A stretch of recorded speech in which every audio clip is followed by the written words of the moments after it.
Over the next 2 weeks, from June 22nd to July 3rd, let us start by looking closely at Valentin. He finally meets with the mysterious contact known as Z, completely exposing the reality that Ross is actually a double agent who has been secretly working directly with Jens.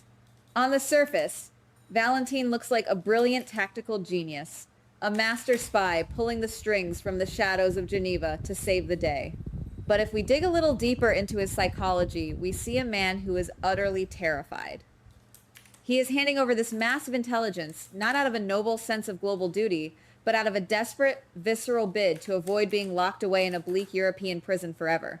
He manages to secure his return home by stopping the weaponization of his cold fusion technology, which certainly works in his favor, but we have to ask ourselves about the true cost of this victory. Valentin is a master of compartmentalization. He genuinely believes he can manipulate global intelligence agencies, negotiate with shadowy figures like Z, and still come home to be a normal, loving father to Charlotte. But the universe simply does not work that way. His return is painted as a triumphant survival tactic, yet it is built on a fragile foundation of shifting loyalties, lies, and betrayals. He is essentially trading one form of a prison for another, forever indebted to forces much darker and more powerful than himself. This is where it gets interesting, guys. We watch him navigate these high-stakes espionage plots with a cool exterior, but the real, devastating war is entirely internal. He is a man running out of corners to hide in, and his eventual return is less of a victory lap and more of a temporary stay of execution. Then we have Carly, who completely surprises someone with a massive, unexpected confession. We do not know the exact details of what she is confessing just yet, but we know the profound psychological weight she has been carrying is finally breaking her down. Carly is someone who historically thrives on action, on fixing things, on bulldozing through obstacles to protect her family. But right now, she is entirely cornered. The walls are closing in, and this confession feels like a symptom of her realization that she cannot simply punch or scheme her way out of this current nightmare. When you spend your entire life building massive walls to protect your children, realizing those walls are made of fragile glass is a devastating, humbling blow. Meanwhile, Jocelyn is actively getting into a heated argument with Cassius. This clash is so incredibly telling. Jocelyn has completely inherited her mother's fiery, relentless need to confront danger head-on. She refuses to back down, but she entirely lacks the seasoned restraint and tactical awareness that only comes from years of surviving these exact lethal situations. Jocelyn arguing with Cassius is just a loud echo of Carly's own historical defiance. Both of these women refuse to be victims, which is admirable, but their aggressive posturing often entirely blinds them to the very real lethal threats standing right in front of them. They demand answers and action without understanding the delicate, dangerous web they are thrashing around in. Speaking of entirely self-inflicted destruction, we absolutely have to talk about the spectacular downfall of Brooklyn and Lucy. Their elaborate, vindictive plot to frame Willow completely falls apart, and it is a disaster of their own making. Brooklyn genuinely thought she was playing a grand, sophisticated game of chess, manipulating GPS evidence to protect her family's legacy and neutralize a perceived threat. Instead, she has essentially kicked over the entire board and set the room on fire. The sudden exposure of this malicious scheme pushes Willow into an absolute corner, putting Brooklyn in a position where she has to face the severe, unavoidable consequences of her own reckless arrogance. And Willow is already drowning in terror before this framing plot even fully collapses. She gets ambushed in her own home by Jens. Just sit with that terrifying image for a moment.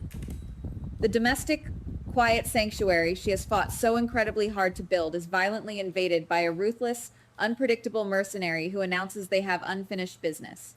Willow is constantly forced to play the fragile, overwhelmed victim who suddenly discovers a spine of steel when her family is threatened, but facing Jens in her own living room is a completely different level of psychological terror. She is trapped between the malicious, petty plotting of Brooklyn and the lethal physical reality of Jens. Because of the exposed framing plot, Willow is pushed into a deeply vulnerable spot and might have to actively seek out Harrison for salvation, which is dripping with irony considering Harrison's connection to Brooklyn. Now, I have to pause for a second and actively ask myself, am I being entirely too harsh on Brooklyn here? If we force ourselves to look at things strictly from her perspective, she sees Willow as an existential, undeniable threat to the people she loves. In Brooklyn's mind, fabricating evidence and teaming up with Lucy is a necessary, albeit dirty, evil to neutralize a parasite. I can almost understand the fierce, protective instinct driving her to do something so incredibly illegal. But the execution is just so incredibly reckless. She completely underestimated the massive ripple effects of her actions. She thought she could control the narrative, and now she is the one standing entirely exposed in the wreckage of her own catastrophic hubris. Perhaps the most heartbreaking, gut-wrenching example of good intentions causing catastrophic harm involves Dante, Lulu, Rocco, and Britt. Dante and Lulu finally managed to extract Rocco's exact location from Cassius. As parents, their immediate, undeniable biological instinct is to rush in and save their son from whatever danger he is facing. But in their desperate, emotional pursuit, they inadvertently do the unthinkable. By rushing to Rocco, they run the massive risk of leading the absolute worst nightmare, Ross, right to Britt's hidden doorstep. They desperately wanted to be the heroic saviors of their child, but they ended up potentially becoming the very beacon that guides a lethal monster directly to their vulnerable prey. When the dust settles and the situation inevitably goes horribly wrong, Rocco unleashes his absolute, unfiltered fury on Dante and Lulu. This is a pivotal, devastating emotional moment.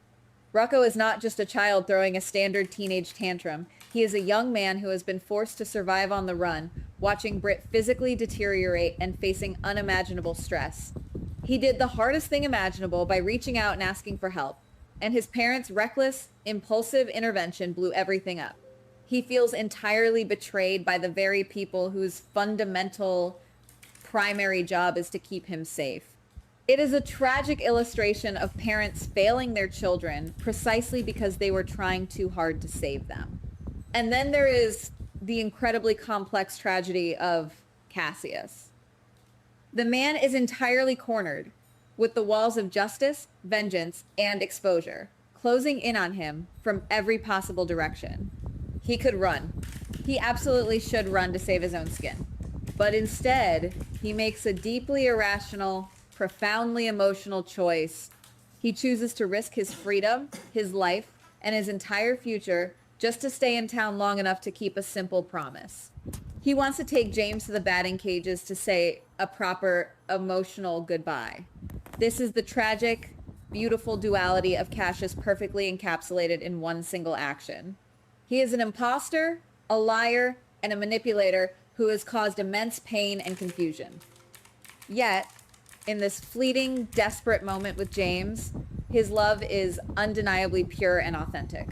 He is actively sacrificing his own survival for the emotional well-being of a little boy that is not even biologically his.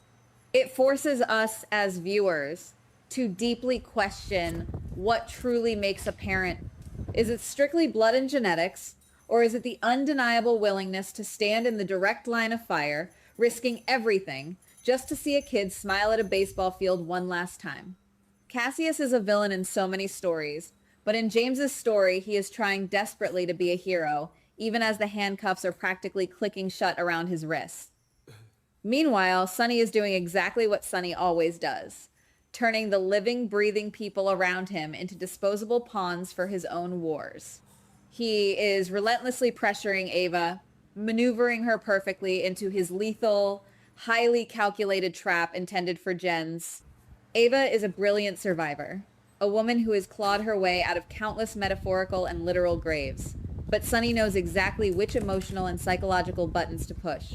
He is using her vulnerabilities entirely against her, blinding her to the terrifying fact that she is about to become collateral damage in his violent crusade against Jens. Sonny's need for control and vengeance completely overrides any lingering loyalty or care he might have for the mother of his child. In stark, glaring contrast to Sonny's dark, violent machinations, Laura uncovers a massive, potentially game-changing secret. Laura has always served as the moral compass of this universe, the one who desperately tries to find the light and the truth in the overwhelming, suffocating darkness. But discovering a secret in this current volatile landscape is exactly like finding a live grenade with the pin already pulled.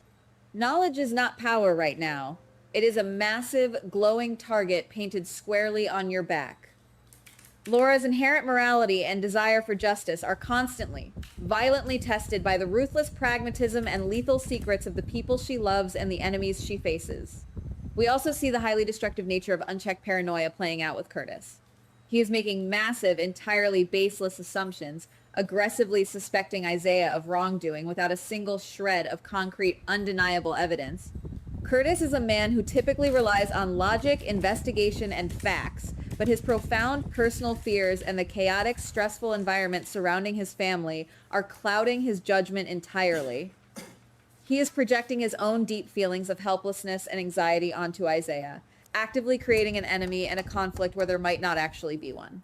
It is a classic case of a man swinging blindly in the dark because he is terrified of what he cannot see.